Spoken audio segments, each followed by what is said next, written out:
बच्चों, welcome to my channel Verma study 2020 बुकलाना।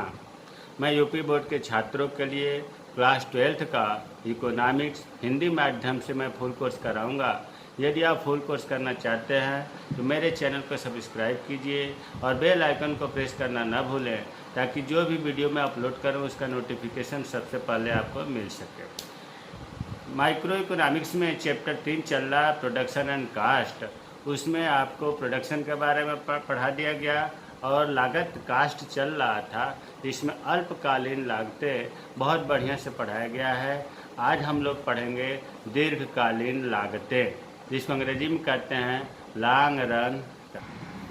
दीर्घकालीन लागतें, पहले तो यहाँ मोटे तौर पर बता दूँ कि अल्पकालीन लागतें या अल्पकालीन और दीर्घकालीन में अंतर। अल्पकालीन से पहले पढ़ा जा चुका है। उसमें जो है कुछ साधन स्थिर होते हैं और कुछ परिवर्तनशील होते हैं, और उनसे जब उत्पादन किया जाता है तो उसे हम कहते हैं दीर्घकालीन उत्पादन फलन, सॉरी अल्पकालीन उत्पादन फलन। और दीर्घकालीन में कोई भी स्थिर साधन नहीं होता है, बल्कि सभी साधन परिवर्तनशील होते हैं। तो प्यारे बच्चों, ये ध्यान देना जरूरी है कि दीर्घकालीन में स्थिर और परिवर्तन में कोई बंटवारा नहीं है। अर्थात हम ये कहें कि दीर्घकाल में उत्पादन के सभी साधन परिवर्तनशील होते हैं, अतः दीर्घकाल में सभी लागतें परिवर्तनशील ही होती हैं।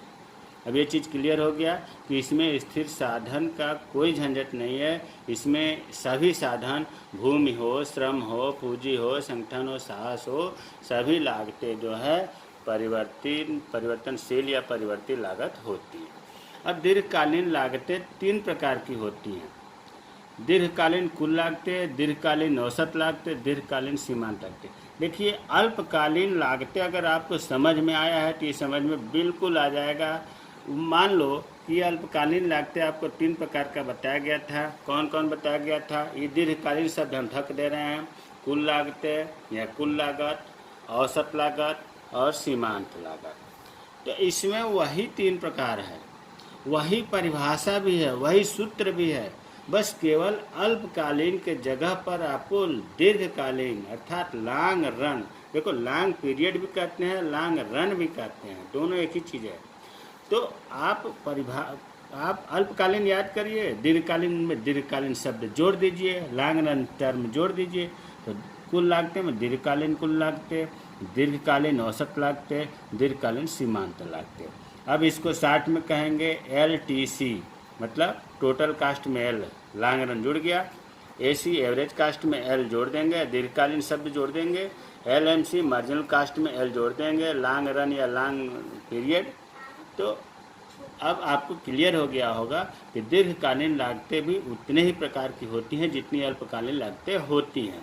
बस केवल यह है कि इसमें दीर्घकालीन शब्द जुड़े होंगे।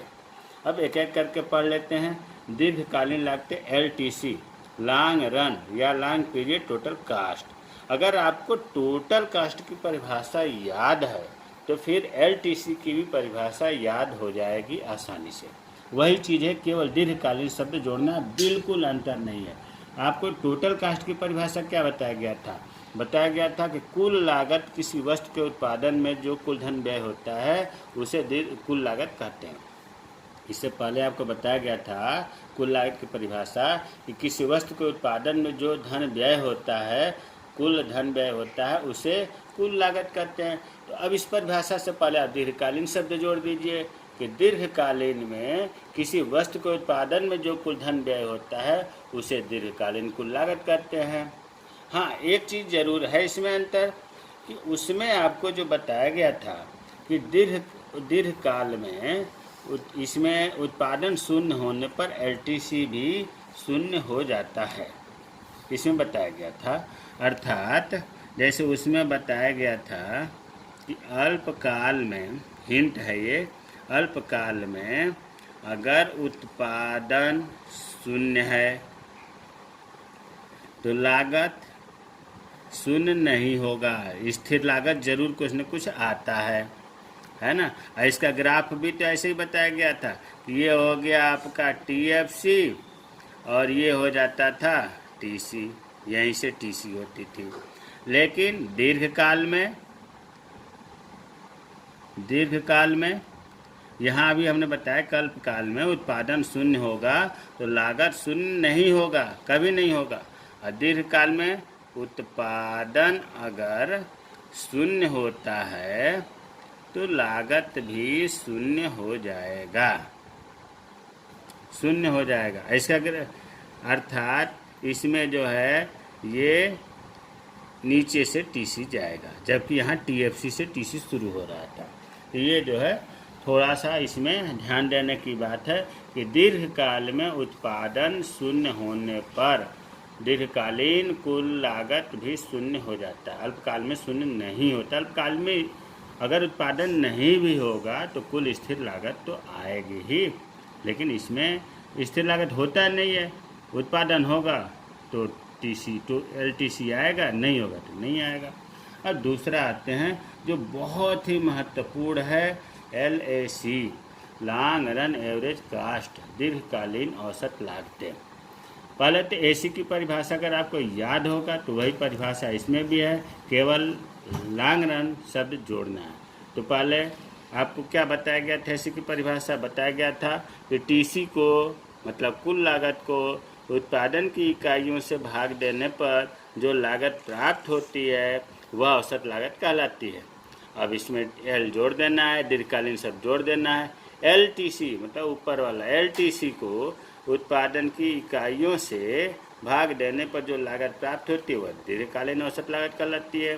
पहले सूत्र बताया गया था एसी बराबर टीसी बटा क्यू, इसी में एल जोड़ना है, एल एसी बराबर एल टीसी बटा क्यू। कुछ भी अंतर नहीं है, परिभाषा और सूत्र 100% वही है, केवल वो अल्पकालीन की दृष्टि से है, ये दीर्घकालीन की दृष्टि से है। अब जो महत्वपूर्ण है इसमें इस चित्र को ध्यान से देखें।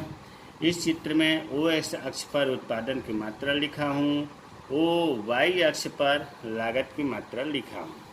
प्यारे बच्चों, पहले तो इनको देखो, एस एस का मतलब होता है अल्पकालीन, 60 रन या 60 पीरियड, 60 रन एवरेज कास्ट, अल्पकालीन औसत लागत 1। हमने एक वक्र बनाया है छोटा सा, इस तरह से ध्यान दो, हमारी पेंसिल की तरफ इस तरह से बनाया है। इसका हमने नाम रखा है अल्पकालीन औसत लागत 1, मतलब SAC 1। दूसरा हमने बनाया है, ये भी अल्पकालीन औसत लागत है, SAC 2, 60 रन एवरेज कास्ट 2। तीसरा हमने बनाया है SAC 3। चौथा बनाया है SAC 4। हमने अल्पकालीन औसत लागत 4 बनाया है। इन चारों का नाम रख दिया है SAC 1, SAC 2, SAC 3, SAC 4। ये चीज़ क्लियर हो गया। इन चारों को मिला करके हमने एक बड़ा सा खींचा है, इसको हमने रखा है नाम long run average cost, LAC। अब पहले जो लिखा हूँ इसके बारे में पढ़ लेते हैं। देखो, LAC अनेक छोटे छोटे अल्पकालीन औसत लागत वक्रों को स्पर्श करता हुआ होता है। जो LAC है, अनेक छोटे छोटे में 4 छोटे छोटे वक्र बनाए हैं जिन्हें हम कहते हैं अल्पकालीन औसत लागत वक्र, SAC 1, SAC, इन चारों को मिला करके एक बनाया हुआ स्पर्श करते। देखो, यहाँ स्पर्श किया, यहाँ किया, यहाँ किया, यहाँ किया, तो बनाते हुए U आकार का वक्र होता है LAC वक्र। ये LAC है और थोड़ा चपटा होता है। प्यारे बच्चों, U आकार का तो कहा जाता है, लेकिन ये जो अल्पकालीन में होता है उतना U नहीं होता, कुछ चपटा तस्तरी नुमा होता है और थोड़ा चपटा होता है। LAC को लिफाफा वक्र भी कहते हैं। LAC वक्र का दूसरा नाम है लिफाफा वक्र। क्यों? क्योंकि इन छोटे छोटे अल्पकालीन वक्रों को ये ढकता है, सुरक्षा प्रदान करता है, कवर की तरह काम करता है, इसलिए इन्वोल्व कर्व या लिफाफा वक्र भी कहते हैं। ये अपने आप में छोटे छोटे वक्रों को सबको ढक के रखता है, लपेट लेता है, इसीलिए इन्हें प्लांट वक्र, इनके और भी नाम है। LAC को प्लांट वक्र, प्लानिंग कर्व, योजना वक्र भी कहा जाता है। देखो कितने नाम हो गए, लिफाफा वक्र, प्लांट वक्र, योजना वक्र, दीर्घकालीन औसत लागत वक्र, इतने इसके नाम हो गए। ये चीज़ थोड़ा सा इंट्रोडक्शन है। अब देखो प्यारे बच्चों, थोड़ा सा इसके बारे में फिर बढ़िया से एक बार समझ लो, रटने से काम नहीं चलेगा, बाकी जो बताएंगे वो इसमें लिखा हुआ है। देखो, सबसे पहले तो आप ये जानो कि LACA जो लिखा है, इसको हिंदी में कहते हैं दीर्घकालीन, लॉन्ग रन एवरेज का दीर्घकालीन औसत लागतें। और ये SSC1, SSC2, SSC3, SSC4 ये जो है अल्पकालीन औसत लागत वक्र है। अब हमने माना कि किसी अर्थव्यवस्था में 4 प्रकार के संयंत्र लगाए गए हैं। संयंत्र मतलब प्लांट लगाए गए हैं, मशीन लगाए गए हैं। एक मशीन का नाम है, या पहला प्लांट जो SSC1 है, ये सबसे छोटा है। हमने माना कि किसी अर्थव्यवस्था में 4 प्रकार के संयंत्र लगाए गए हैं। पहला संयंत्र जो है या पहला प्लांट जो है वो सबसे छोटा है, जिसका नाम है SSC1। दूसरा प्लांट जो है इससे बड़ा है, SSC2। और तीसरा इससे भी बड़ा है, SSC3। और चौथा प्लांट जो है ये सबसे बड़ा है। तो ये आपको क्लियर हो गया होगा कि जो 4 प्लांट हैं किसी अर्थव्यवस्था में, सबसे पहले छोटा, उससे मध्यम में, फिर उससे बड़ा, फिर उससे बड़ा, ये हमने 4 प्लांट ले लिया। अब जो पहला प्लांट है SSC1, यह जो है क्या है, अल्पकालीन लागत औसत वक्र है। ये दूसरा प्लांट है, ये अल्पकालीन औसत लागत वक्र 2 है। तीसरा प्लांट जो है अल्पकालीन औसत लागत वक्र ये 3 है। और ये चौथा प्लांट का अल्पकालीन औसत लागत 4 है। मतलब ये चारों प्लांटों का, चारों संयंत्रों का, चारों फर्मों का ये हमने 4 वक्र बना दिया, जिन्हें कहा जाता है अल्पकालीन औसत लागत वक्र। यहाँ तक तो समझ में आ गया होगा, क्योंकि पहले बात हमने ये बताया कि ये छोटा है, ये उससे बड़ा है, ये उससे बड़ा है, ये उससे बड़ा है। दूसरी बात बताया हमने कि ये जो है पहला प्लांट, ये औसत लागत SSC1 है, ये औसत लागत वक्र है, ये भी औसत लागत वक्र है, औसत लागत वक्र है, क्योंकि चित्र में वक्र ही तो बनाया गया है, मशीन थोड़ा नहीं बनाया गया है। अच्छा, अब इसके आगे देखिए, जब यहाँ तक आपको समझ में आ गया कि 4 अल्पकालीन औसत लागत वक्र बनाए गए हैं, इन चारों औसत लागत वक्रों को ध्यान से अगर हम देखें तो देखो, जैसे ये है, इसका यहाँ से यहाँ तक उत्पादन जो है लागत कम हो रही है, मतलब उत्पादन लागत घट रही है, और यहाँ आकर के न्यूनतम हो गया, फिर इसके बाद यहाँ से उत्पादन लागत बढ़ रहा है। तो 60 रन में अल्पकालीन में कोई भी फर्म यहाँ जो न्यूनतम औसत लागत है यहाँ तक उत्पादन करेगा, इसके आगे उत्पादन नहीं करेगा, क्योंकि औसत लागत बढ़ रहा है। तो जब औसत लागत ज़्यादा होगा उत्पादन से तो क्यों करेगा। उसी तरह से दूसरे में देखें, यहाँ से यहाँ तक तो फर्म उत्पादन करेगा, क्योंकि लागत, औसत लागत घट रही है। फिर उसके बाद ये न्यूनतम बिंदु पर पहुँचने के बाद फिर औसत लागत बढ़ते जाती है, तो फर्म यहाँ रोक देगा, उत्पादन नहीं करेगा। तीसरे में न्यूनतम बिंदु तक करेगा उत्पादन, फिर रोक देगा। चौथे में न्यूनतम बिंदु तक करेगा, फिर रोक देगा। लेकिन LAC ऐसा वक्र है, ध्यान देने की बात है, LAC ऐसा वक्र है कि इसमें फर्म कभी भी किसी भी प्लांट को उत्पादन के लिए अपना सकते, क्योंकि अब यहाँ से ही देखो, न्यूनतम बिंदु यहाँ है LAC का, यहाँ से यहाँ तक तो उत्पादन अगर घट ही रहा है, यहाँ न्यूनतम, और यहाँ से बढ़ रहा है। तो यहाँ से यहाँ तक उत्पादन आराम से वो कर सकता है। कहने का मतलब यह है कि दीर्घकाल में फर्म किसी भी प्लांट को उत्पादन के लिए इसे भी अपना सकती है। थोड़े से उत्पादन करना हो तो SSC1 को उत्पादन करेगा, क्यों, क्योंकि खर्चा इसमें कम आएगा, छोटा प्लांट है। अगर ऐसे भी समझो ना, ON का अगर उत्पादन करना है फर्म को तो SSC1 को अपनाएगा, क्योंकि इसमें लागत कम आ रही है, छोटा प्लांट है। अगर उसको OL का उत्पादन करना है तो फिर वो OL का उत्पादन करने के लिए SSC1 SSC2 दोनों को अपनाएगा, ताकि उसकी उत्पादन ज़्यादा हो। अगर OM का उत्पादन करना चाहता है तो फिर इन तीनों प्लांटों को अपनाएगा। कहने का मतलब यह है कि दीर्घकाल में फर्म उत्पादन करने के अनेक उसके पास विकल्प होते हैं, जिसको जैसा उत्पादन करना है इसीलिए तो अनेक विकल्प होने के कारण ही उसका पैमाना बदल जाता है और LAC कुछ चपटा हो जाता है, क्योंकि चपटा इसलिए हो जाता है कि अल्पकालीन की अपेक्षा ये धीरे धीरे घटता है और कुछ समय तक स्थिर रहता है, फिर धीरे धीरे बढ़ता है। इसलिए यू आकार के होने के बावजूद भी LAC चपटा होता है। वही चीज़ जो अभी मैंने बताया लिखा है कि दीर्घकाल में जब उद्योग का विस्तार किया जाता है तो साधनों को शुरू में देखिए, कोई भी उत्पादन जब किया जाता है तो साधनों का अधिक क्षमता प्रयोग करते हैं, श्रम का बंटवारा भी बढ़िया से करते हैं, उनको जो जिसके विशिष्टीकरण है, जो जिसका जानकार है उसको हम कार्य देते हैं।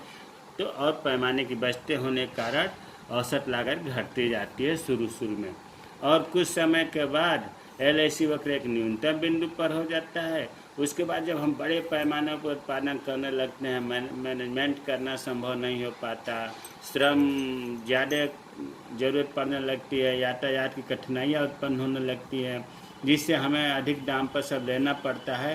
कुल मिला करके हम ये कहना चाहते हैं कि धीरे धीरे आगे लागत बढ़ने लगती है, और लागत बढ़ने लगती है इसीलिए तो SAC की अपेक्षा LAC अधिक चपटा होता है। तो हमें उम्मीद है कि LAC समझ में आया होगा। तीसरा होता है LMC दीर्घकालीन सीमांत लागतें। जैसा अल्पकालीन सीमांत लागतें होता है वैसे ही इसमें अंतर होता है, कुछ भी अंतर नहीं है, केवल उसमें दीर्घकालीन शब्द जोड़ देंगे।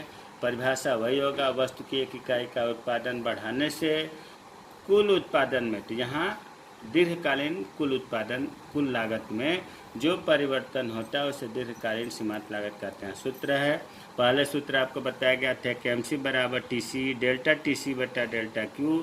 इसमें सूत्र है LMC long run marginal cost बराबर delta long run total cost बटा डेल्टा Q। डेल्टा मतलब परिवर्तन होता है, जैसे अल्पकाल में था उसी तरह से इसकी व्याख्या होगी। अब कभी कभी थोड़ा सा इसमें और देख लें, LMC और दीर्घकालीन LAC में संबंध। प्यारे बच्चों, LMC और LAC के समझने के लिए पहले हम MC और AC, इससे पहले वीडियो में आपको बताया गया है कि अगर आपको याद है AC और MC में संबंध, तो फिर इसे भी दिक्कत नहीं, L अपने आप इसमें आ जाएगा। उसमें आपको बताया गया था सबसे पहले वीडियो में कि सबसे पहले आपको AC बनाते हैं, AC के न्यूनतम बिंदु को ध्यान में रखते हुए MC खींच देते हैं, और ये दीर्घकालीन का है तो यहाँ LMC हो जाएगा, ये LAC हो जाएगा।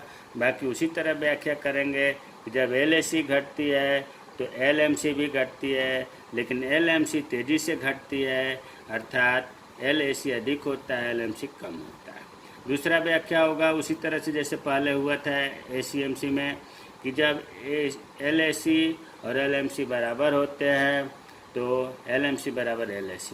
तीसरा, जब LAC बढ़ती है तो LMC भी बढ़ती है, लेकिन LMC अधिक होती है क्योंकि तेज़ी से बढ़ती है। तो ये जैसे अल्पकालीन अवस्था में औसत लागत और सीमांत लागत में संबंध था, उसी तरह से दीर्घकालीन अवस्था में दीर्घकालीन औसत लागत और दीर्घकालीन सीमांत लागत में संबंध होगा। प्यारे बच्चों, आज उत्पादन एवं लागत का पाठ पूरा हो गया। अगर कोई किसी को दिक्कत हो तो कमेंट बॉक्स में कमेंट करें। जय हिंद, जय भारत।